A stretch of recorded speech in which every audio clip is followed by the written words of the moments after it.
loops of growth and of erosion and of success to the successful, balanced by negative feedback loops so that they're held in check. They're not completely gone. You need growth and yeast and development in systems, but you can't let them grow out of bounds. There has to be something to hold them in, some kind of feedback mechanism that says the fish are getting too low, we've gone too far, we've got to stop, or whatever the equivalent is. Third, this is a basic systems point. Systems do not work, cannot work. No system can be managed if its information, the information to the actors in the system is noisy, is distorted, is unclear, is overwhelming, is deliberately false. Systems have to have clean, clear, quick, compelling information, which includes, I think, the worst thing. There's two worst things in our current information system. One is our prices, which do not tell the truth about full costs. I'm sure Herman Daly and others, Paul Hawken, will also speak about that. Our price signals that tell us what is cheap and what is expensive and what we can afford are so distorted. We have no way as consumers of making intelligent decisions about how to live a sustainable, good life in a way that is equitable to other people or to the planet. And the second is our media, which of course have become virtually worthless as an information system because they're an entertainment system, they're not an information system. Fourth, there needs to be some kind of sacredness about protecting the resource base. There needs to be some kind of cultural commitment saying to undermine a forest or the soils or the groundwaters or the fish or the natural systems that sustain us is just crazy, and we will not do it.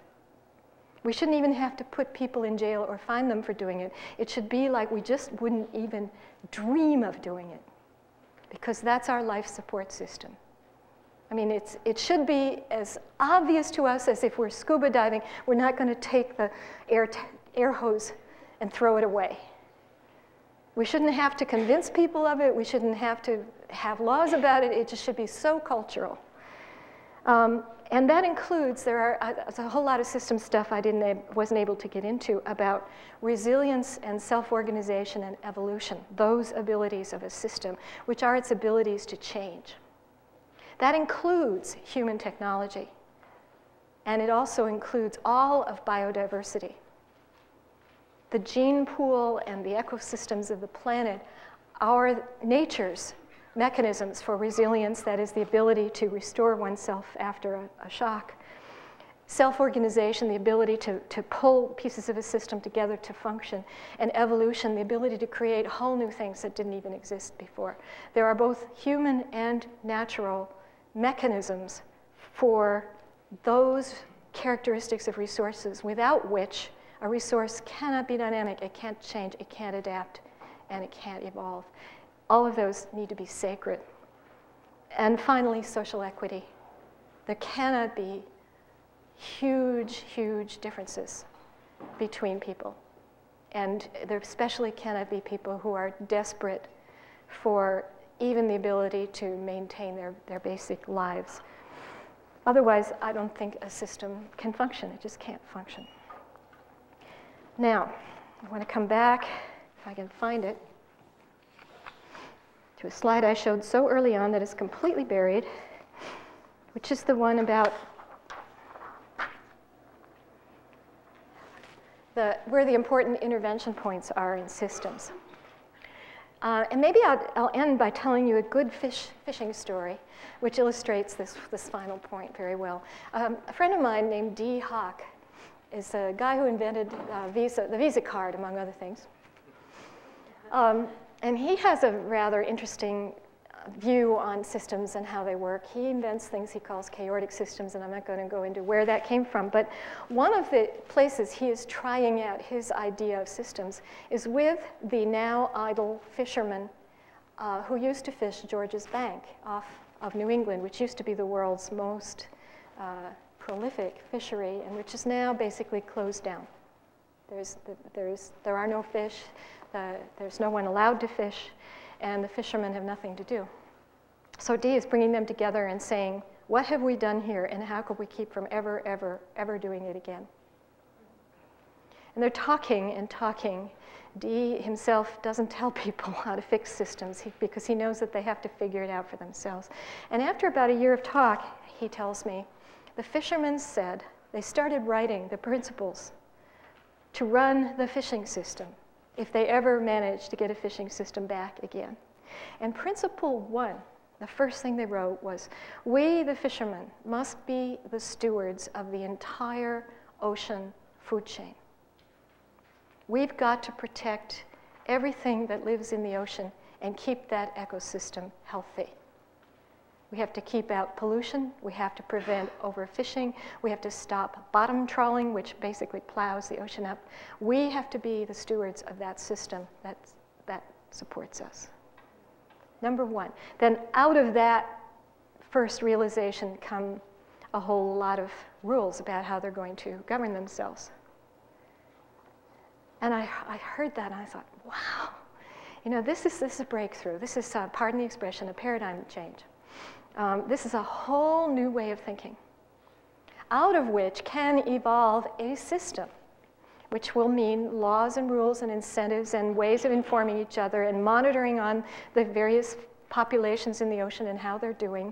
Information will start flowing. They're going to create, out of that insight about who they are and what they're committed to, they're going to create a new system that won't be the one that leads to a crash.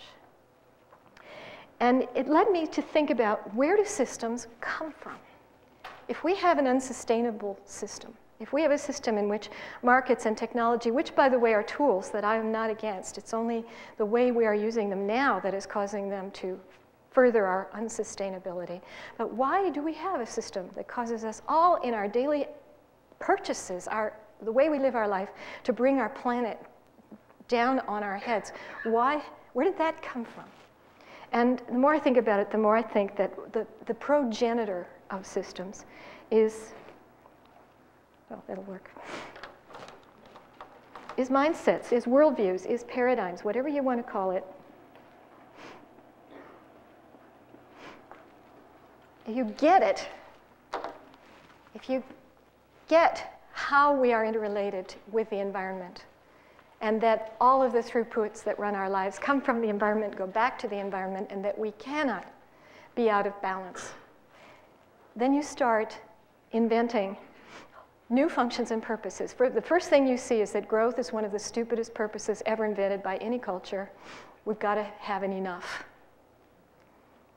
And then you start saying, well, what does that mean? And you start inventing some whole new sustainable system that I myself can't fully see at this point, but I think a lot of the thinkers in this series are contributing to the ideas of how that works.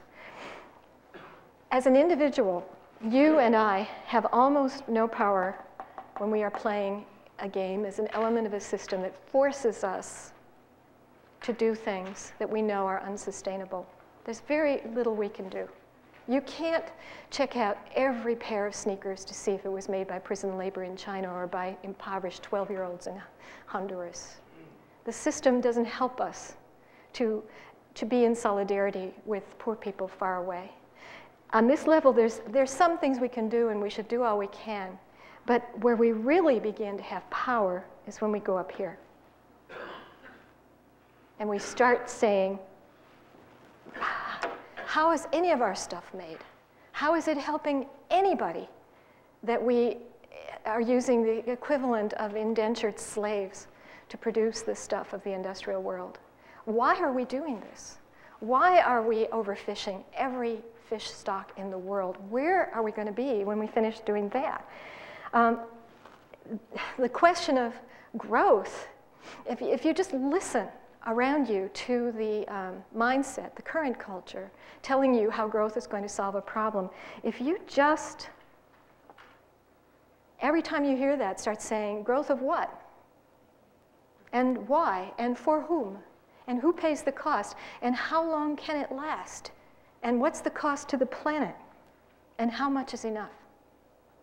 Just do that. You're going to screw up mindsets. People are going to hate it. But But that's what's needed, is to start rethinking at this level. Even if you don't know the answers to those questions, and hardly anybody does because we don't ask them, but you've got to admit, those are good questions. Growth of what? For whom? At what cost? Paid by whom? For how long? And how will that fit within the capacity of the planet to support it? And when will we get there? When will we have enough? Where are we going anyway? Those are mindset upsetting questions, paradigm upsetting questions. Challenge the success to the successful loops. Bring everybody into the process. These are the places, the only places that I know of, from which we can truly, and I believe we can, because I see my other colleagues in this series, and I see many, many people around me waking up and asking the right questions and trying to find the answer. I was with a group of your administrators this morning trying to say, you know, for University of Michigan, what would it take to make this a sustainable place? What are our throughputs anyway? Where do they come from in nature? Where do they go to? How could we contribute to being part of the solution instead of being kind of mindless elements tossed around the system here, which tells us that gas is cheap, so go out and buy a big car and burn it up. The good news is that mindsets are changing.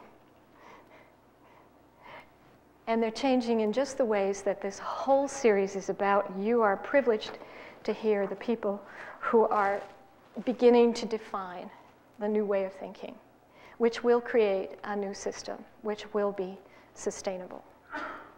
That's all. Thank you.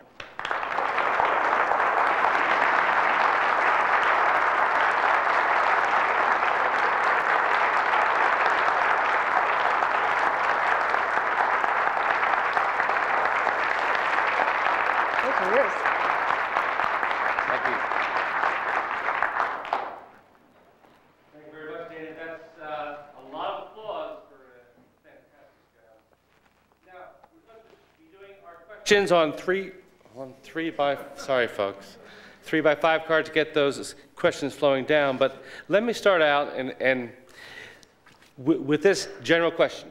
You have emphasized how important systems thinking is for understanding the whole challenge of sustainability, but why is it so difficult for the Homo sapiens, say, in this room, to be systems thinkers?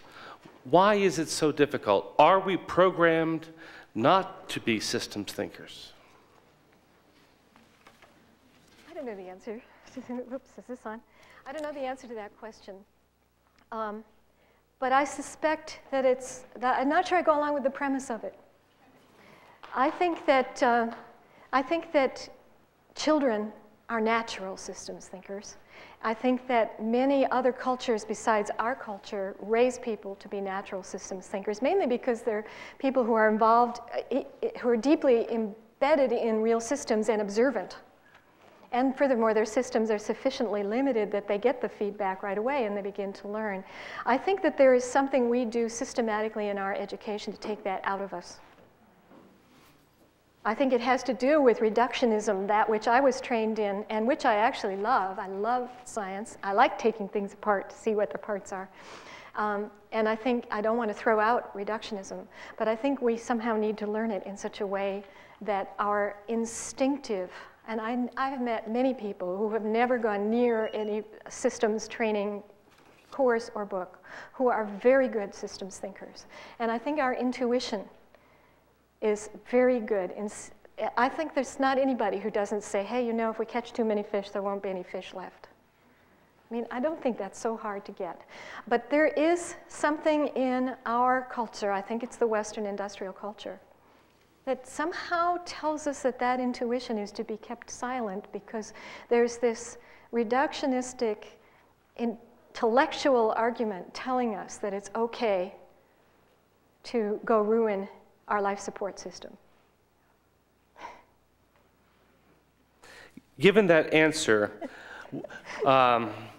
what should the University of Michigan do to encourage more systems thinking in both its students and its faculty? Well, I could start with that professor right there, Anjali Sastry, and tell her to teach a great systems course because she's a very good systems trained person. All right.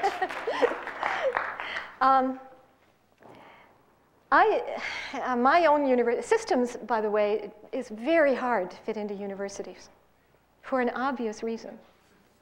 I mean, I go flipping around with my systems from economics to anthropology to ecology to history, and one does because this is a general tool. You can model physiology and how the human body maintains its blood sugar level. That's a systems question. You can talk about why cancer cells grow out of control. That's a systems question. It fits everywhere in the university, and therefore most universities' judgment about it is that it fits nowhere. And I don't care where it fits. Actually, the places where it is taught, sometimes it's taught in business schools, sometimes it's taught in engineering schools, sometimes it's taught in ecology or biology. In my university, it's taught in environmental studies, which is a proper interdisciplinary place for it to be. But I think actually the best teaching I know on systems is going on not at all at the university level, but in middle schools. 11 and 12-year-olds get this stuff instantly. And that might be a better place to at least to start because there isn't such a rigid division in the classroom between the people who teach X and the people who teach Y. So maybe we should start sooner. And then you could do remedial classes here at the university. Very good. A whole new industry. I have quite a few questions here. People would like to hear, I know you could talk for hours, but briefly, what are you trying to do at Cobb Hill Farm and your eco-village? Oh, I was hoping somebody would ask. Yes, I know. Oh, what are we trying to do? I'm trying to make myself make this short. I've been trying to live in a sustainable way ever since all this stuff hit me, which was roughly 27 years ago, because I realized immediately that my own life was out of sync with what's required for a sustainable life. And so the first thing I did as a result of all this knowledge was to turn my own life into an ongoing experiment, which has been at least amusing. And often we've done a lot of things that have just gone down in flames, and we've done some things that have been really wonderful, that have taught us a lot, and that I think over time have taught us with absolute conviction that we can at least move our lives much more toward sustainability, not only without decreasing their quality, but greatly increasing the quality of life.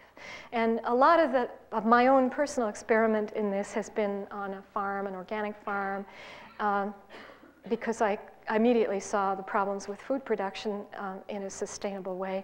I'm totally convinced that we can grow food sustainably, and many, many farmers at all sizes and levels in all parts of the world are doing that. I myself have played around with that, but more important, I've gotten to know the people who are doing it for a living and doing it well. Anyway, so we fool with energy system. You know, you can do all sorts of backyard tinkering about this stuff.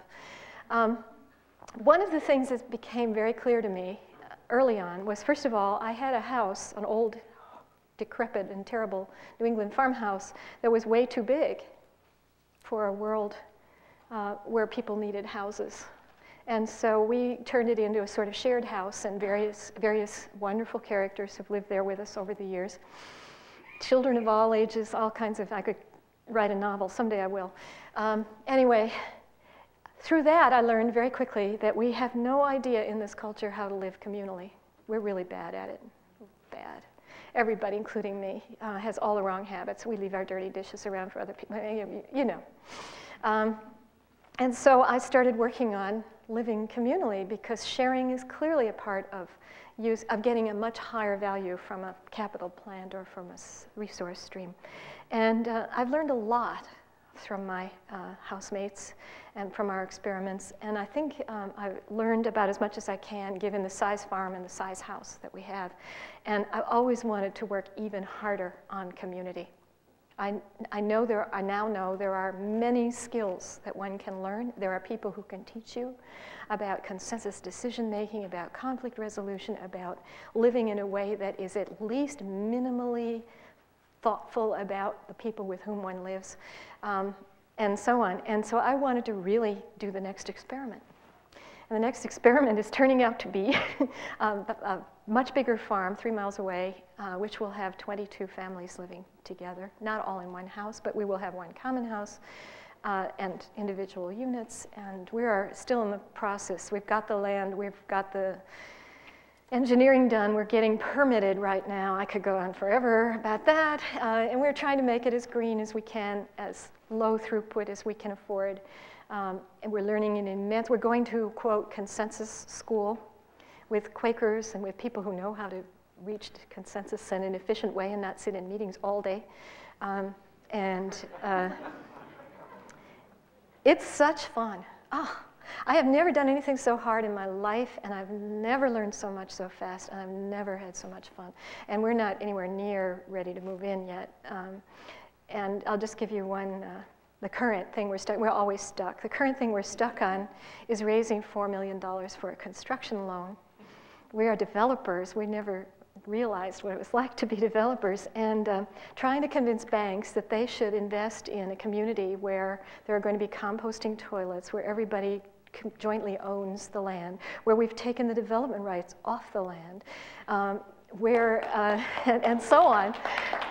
The banks think we're nuts.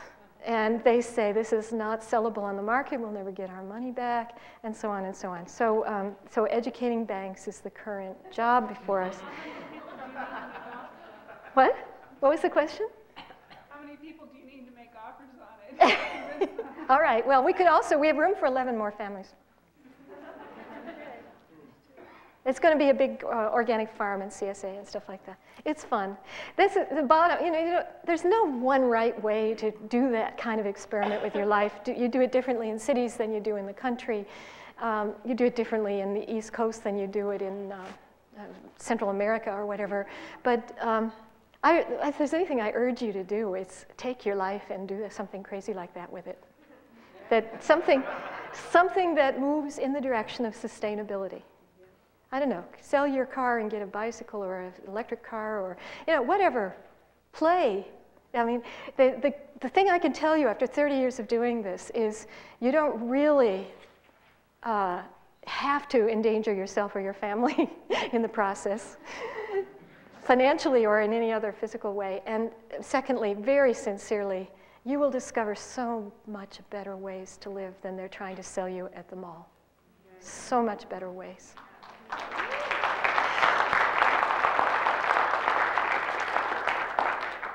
All right, some further questions. You told us that we need to instill a sense of reverence for the natural systems and life support systems. How do we do that in this very secular society? What role do you see for spirituality in bringing about this renewed reverence?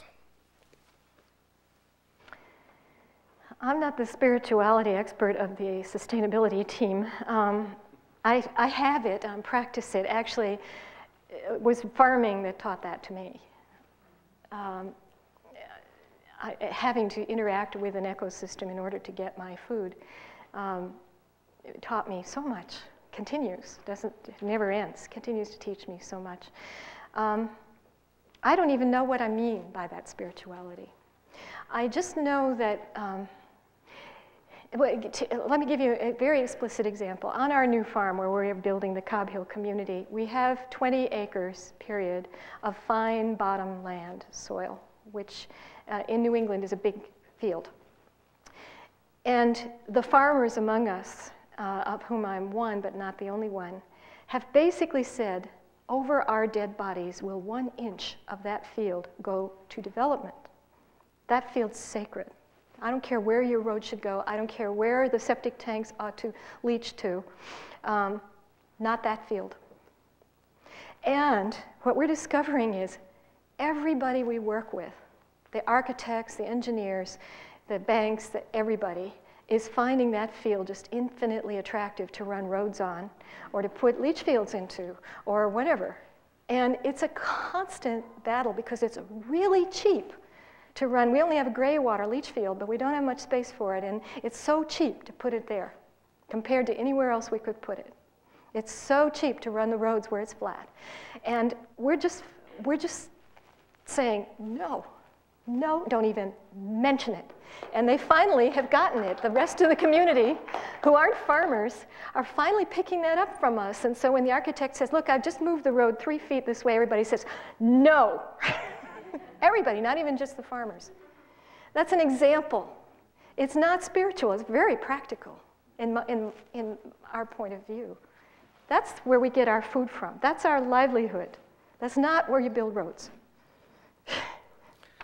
What connections do you make between the rapid evolution of the internet and electronic commerce and prospects for sustainability? Will this lead to the system of more success for the successful, or will it liberate those that are less fortunate? That depends on the mindset with which we develop it.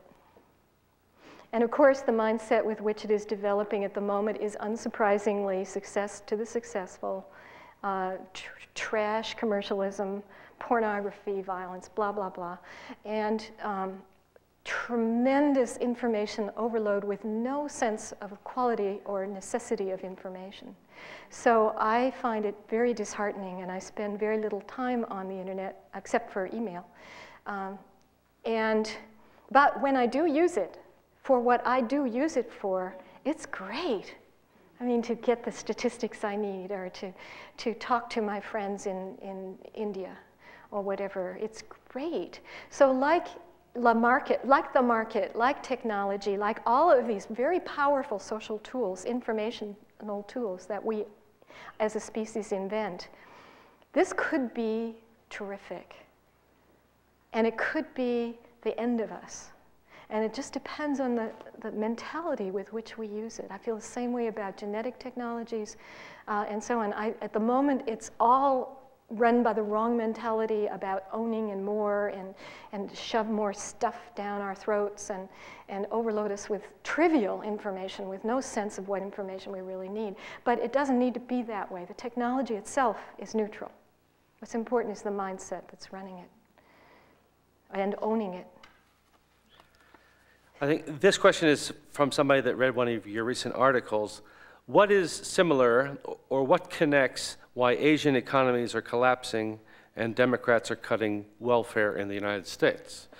Do you truly believe in these long waves? Long waves?